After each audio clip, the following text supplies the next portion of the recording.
Resultados de los 60 metros listos. Cadete masculino. Primera semifinal. Primero Nicolás Joaquín Vicencio con un tiempo de 7.77. Segundo José Ramón Espósito Villacé con un tiempo de 7.86.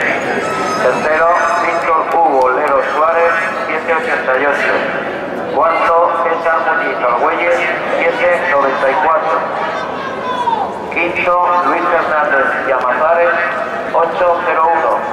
Sexto, Luis Cantelli González, 8.05.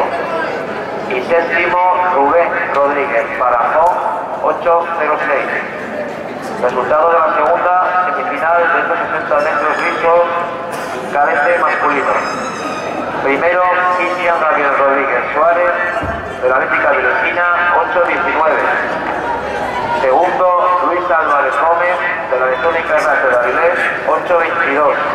Tercero, Sergio Iglesias Álvarez, de la Atlética Vilesina, 8.30. Cuarto, Elayo Fernández García, del Estadio Gijón, 8.45. Quinto, Roberto José Rodríguez Sigüenza, del Estadio Gijón, 8.50.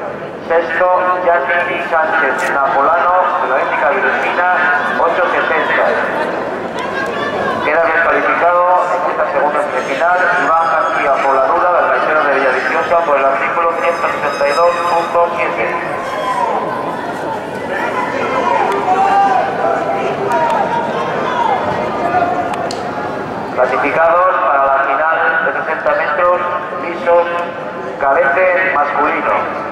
Nicolás Oquilli Vicencio, José Ramón Espósito Villacé, Víctor Hugo Lero Suárez, César Muñiz Argüelles, Luis Fernández Llamazares, Luis Cantelli González, Rubén